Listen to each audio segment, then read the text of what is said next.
Olá, pessoal. Dando continuidade à nossa série Descomplicando o Direito Penal, hoje nós vamos estudar aqui, iniciar o estudo do capítulo da falsidade documental, né, um capítulo que vai do 296 ao 305 do Código Penal.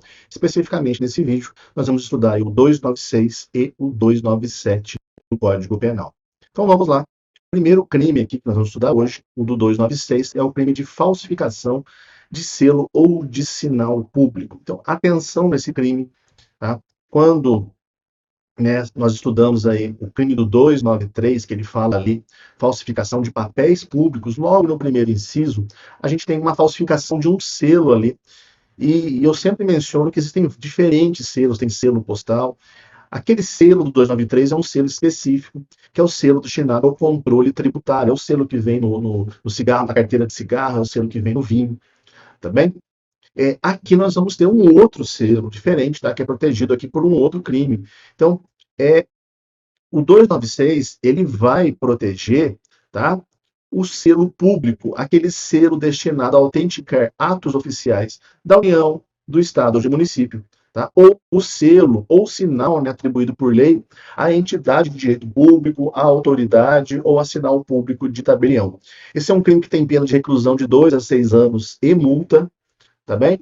Então, o importante aqui, a primeira coisa que eu chamo a atenção de vocês é que, normalmente, as bancas elas vão tentar confundir você entre o selo do 293 e o do 296, tá? São papéis, documentos diferentes, eles têm finalidades diferentes. 293, finalidade dele, tá? É tributária, tem que guardar essa palavrinha para diferenciar, tá?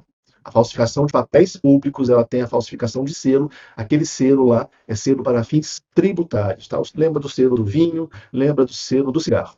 Aqui é diferente, tá bom? Aqui é selo público destinado a autenticar atos oficiais ou selo, tá? Que a lei atribui aí à entidade de direito público, autoridade de sinal público ou a tabelião, tá bem? Então, o selo do 296, ele vai, na verdade, indicar a autenticidade de um papel, de algum documento, tá? Ou ainda de alguma conduta praticada por funcionário público. Então, coloquei aqui a imagem, o documento autenticado aqui é um selo, né, do TJSP, né, que os cartórios em São Paulo usam, né, para autenticar documentos. É esse selo aqui que é protegido pelo artigo 296, tá? Então, cuidado que a banca vai tentar dizer aí que a falsificação desse selo aqui, de um documento autenticado, por exemplo, é falsificação de papel público. Isso não é verdade. O papel público é o selo o quê? Um dos documentos é o selo para fins tributários, tá bem? Para controle tributário.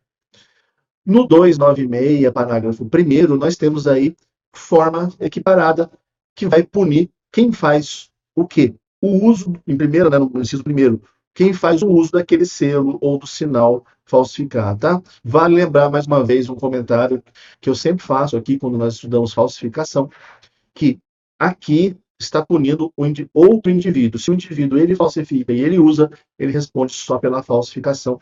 Já está consumado com a falsificação, o uso é mero exaurimento, tá? Aqui, quem está sendo punido aqui pelo uso desses selos é o indivíduo que não foi ele quem falsificou, tá bom? Se o indivíduo falsifica e usa no mesmo contexto, ele só responde pela falsificação, em outras palavras, tá bem? Na sequência aqui, inciso segundo, quem é punido aqui? Quem utiliza indevidamente o selo ou sinal verdadeiro em prejuízo de terceiro, de outrem, né? Ou em proveito próprio ou alheio. Atenção que nesse inciso segundo, nós não temos um crime de falsificação. Nós temos o uso do selo verdadeiro de forma indevida, e isso vai criar uma vantagem indevida para o agente ou também o prejuízo de terceiro. Então, um exemplo clássico do inciso segundo aqui, né, da incidência no inciso segundo, é quando o indivíduo ele tem um selo, ele tem um documento autenticado legítimo, e ele remove aquele selo dali, coloca em outro papel, que tem uma assinatura ali falsa, tá? Então, ele está pegando um selo que é legítimo, não tem falsificação do selo, tá? Está pegando um selo legítimo e está utilizando em outro lugar essa situação aqui do inciso segundo. Inciso terceiro, por sua vez, quem altera, falsifica ou faz uso indevido de quê? Marcas, logotipos, siglas, quaisquer outros símbolos utilizados ou né, identificadores aí de órgãos ou entidades de administração pública. É muito comum. A gente tem o brasão aqui da República, né? Ele é utilizado, às vezes empresas utilizam, né? Muita gente utiliza de má fé, às vezes muitos golpes que chegam também com o selo ali em cima para dar um ar de, né, de oficialidade naquele documento, tá bom? Então aqui é alteração, falsificação ou o uso indevido dessas marcas, desses logotipos, tá bem? O parágrafo 2º do 296, ele traz uma causa de aumento de pena que nós já vimos também lá atrás, na falsificação de papéis públicos. Se o agente é funcionário público e, o importante aqui o e comete o crime prevalecendo-se do cargo, tem alguma vantagem que o cargo traz e ele comete esse crime, aí sim nós temos a incidência dessa causa de aumento de pena de 1/6, tá bom? A prova, a banca pode eventualmente dizer, basta que ele seja funcionário público, já incide o aumento de pena. Não, ele tem que ser funcionário e essa condição tem que ter dado algum tipo de facilidade, vantagem, ele tem que ter cometido isso prevalecendo-se, tá, dessa condição de funcionário público. 297, por sua vez, ele traz um dos crimes mais recorrentes, mais importantes, mais cobrados. É um dos crimes que mais cai aí dentro dos crimes contra a fé pública, ao lado de falsidade ideológica, uso de documento falso e a falsa identidade prevista lá no 303. Falsificação de documento público prevista no 297, tá bem? Ela recorrentemente vai cair em prova ali, tentando confundir o candidato com outros tipos de falsificação. A falsificação do 293, que é de papéis públicos, a falsificação do 296, que é do selo de sinais públicos, e finalmente aí a falsificação do 297, que é de documentos. Então, olha, nós temos papéis no 293, selo e sinais no 296 e documentos públicos no 297, tá bem? Então é importante enxergar aqui falsificações várias que nós temos ali de documentos diferentes, né? Tá bem? Então vamos dar uma olhadinha no tipo lá. Falsificar no todo ou em parte documento público ou alterar documento público verdadeiro. Vamos para a pena primeiro. Reclusão de 2 a 6 anos e multa, tá bem? Por que eu coloquei em destaque ali a pena? Porque nós temos a falsificação de documento particular. E recorrentemente as bancas costumam colocar o quê? A diferença dessa pena é a mesma, se não é. Falsificação de documento público sempre é mais grave. A pena é maior do que a falsificação de documento particular, tá bem? Então essa é a primeira coisa importante aqui.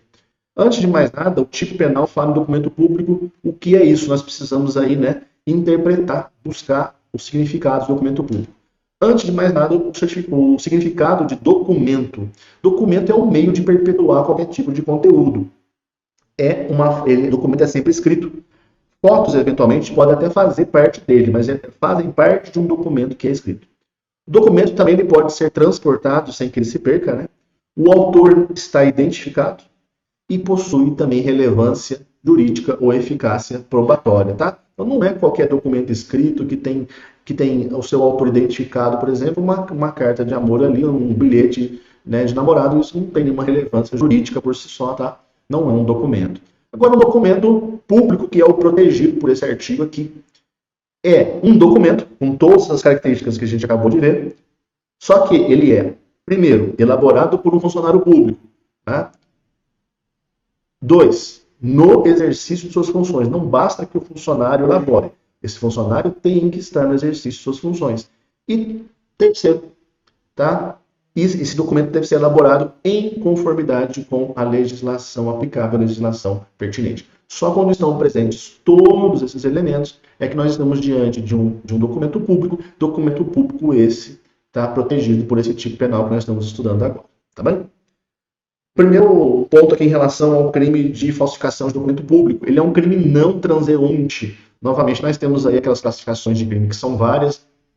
Vou ter um vídeo só sobre isso, tá? Nessa série que eu estou fazendo aqui. Mas já vamos adiantando. O crime não transeunte é aquele crime que deixa vestígio. O crime transeunte, o passageiro, ele não deixa vestígios. O não transeunte, que é o caso aqui, ele deixa vestígios. O crime que deixa vestígios, vale lembrar, é obrigatória a realização, tá, de exame pericial. Falsificação, ela não pode ser grosseira. Ela tem que enganar o que nós chamamos aí de homem médio, homem comum, né? Porque se a falsificação for grosseira, se qualquer pessoa olhar para aquilo ali, tá, e já enxergar que é uma falsificação grosseira, nós estamos diante de um crime impossível. Aí tem a questão da falsificação que ela é utilizada para enganar alguém, ela se presta para enganar alguém. Aí a gente pode estar aí diante de um crime de estelionato, que é uma outra situação. Bem, já mencionei isso. Lá no 298 nós vamos verificar que existe um outro crime lá, que é a falsificação de documento particular, mas que ela vai ter uma pena menor do que a falsificação de documento público. Documento público, realmente, a falsificação, a pena dele tem que ser mais pesada, tá bem? O 297, parágrafo 1º, nós novamente temos aí uma causa de aumento de pena de 1/6 quando o agente é funcionário público e comete o crime prevalecendo-se do seu cargo, tá bem? Sempre lembrando o ele. Parágrafo 2º, por sua vez, ele traz ali para a gente, dada a importância de alguns documentos, a lei equipara esses documentos que não são públicos, tá? Não são produzidos por funcionário público, mas a lei, dada a importância dele, os equipara a documentos públicos, tá? E a falsificação desses documentos constitui falsificação de documento público. Então, para os efeitos penais, né? Por que efeitos penais? Porque para outros efeitos, efeito civil, aquele documento continua sendo particular. Para os efeitos penais, equipara esse documento público, tá? O quê? O emanado de a entidade paraestatal, por exemplo, ali, Médicos Sem Fronteiras, né? As OCIDs, de modo geral, né?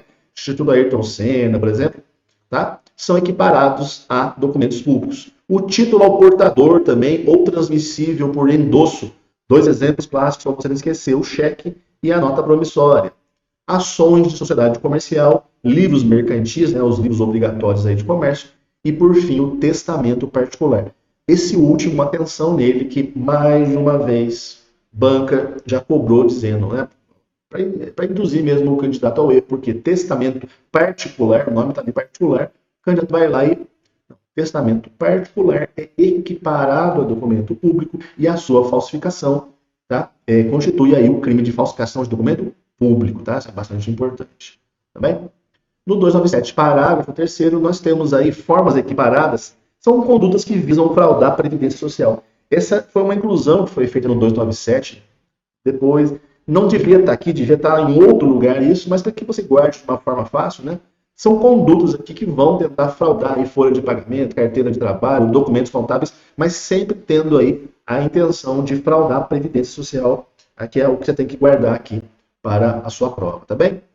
O parágrafo 4º, ele está aí relacionado ao parágrafo 3º, dizendo que respondem pelas mesmas penas aí quem omite naqueles documentos ali, naqueles documentos previdenciários, nome de segurado, dados pessoais, remuneração, etc., também deveria estar em outro lugar que não aqui, mas novamente é uma forma de fraudar